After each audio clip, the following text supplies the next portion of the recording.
Hello అండి, నేను doctor వీరా అభినవ్ చింత, consultant medical gastroenterologist and hepatologist at Sentini city hospital Vijayawada.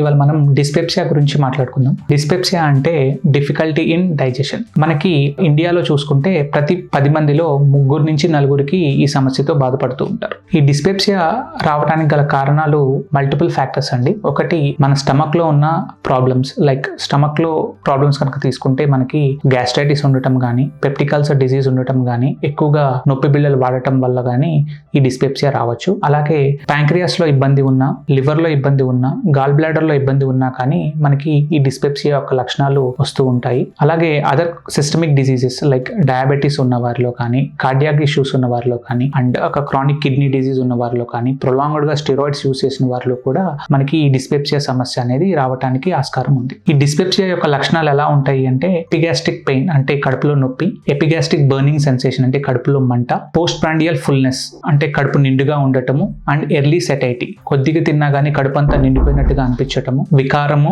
వాంతులు ఈ డిస్పెప్సియా యొక్క లక్షణాలు. ఈ డిస్పెప్సియాని మనం ఎప్పుడు చాలా సీరియస్ గా పరిగణించాలి అంటే, ఒకటి, మన ఏజ్ మోర్ దెన్ 50 years ఉన్నా కానీ, దీర్ఘకాలికంగా మనకి ఈ డిస్పెప్సియా సమస్యతో బాధపడుతున్నా కానీ, వెయిట్ లాస్ అండ్ ఆకలి తగ్గిపోవటం, దాన్ని లాస్ ఆఫ్ ఎపటైట్ అంటారు. అలాగే వాంతులో ఎప్పుడైనా రక్తం పడినా కానీ, మోషన్ నల్లగా అవుతున్నా కానీ, వీటన్నిటిని మనము warning signs or red flag signs అంటాము. ఇవి వచ్చినప్పుడు ఎటువంటి ఆలస్యం చేయకుండా వెంటనే డిస్పెప్సియాకి ట్రీట్మెంట్ అనేది తీసుకోవాలి. ఈ డిస్పెప్సియా రావడానికి మనకి చాలా కారణాలు ఉన్నాయి. సో మనకి ఏ కారణం వల్ల ఈ డిస్పెప్సియా వచ్చిందో తెలుసుకోవడానికి ఎండోస్కోపీ పరీక్ష కానీ, అల్ట్రాసౌండ్ అబ్డామిన్ పరీక్ష కానీ, లేకపోతే సిటీ స్కాన్ పరీక్ష కానీ చేయించుకొని మనకి దేని వల్ల అయితే ఈ డిస్పెప్సియా అనేది వస్తుందో ఆ దానికి ఈ ట్రీట్మెంట్ తీసుకుంటే మనము ఈ డిస్పెప్సియాని తగ్గించుకోవచ్చు. ఈ డిస్పెప్సియాకి ట్రీట్మెంట్ లో మనకి లైఫ్ స్టైల్ మోడిఫికేషన్స్ అనేవి చాలా ఇంపార్టెంట్ రోల్ ప్లే చేస్తూ ఉంటాయి. అందులో ఒకటి, మనము మన డైట్ మోడిఫికేషన్స్ అంటే లో ఫ్యాట్ అండ్ లో కార్బోహైడ్రేట్ డైట్స్ తీసుకోవటము, ఒక టైం ప్రకారం ఫుడ్ తీసుకోవటము,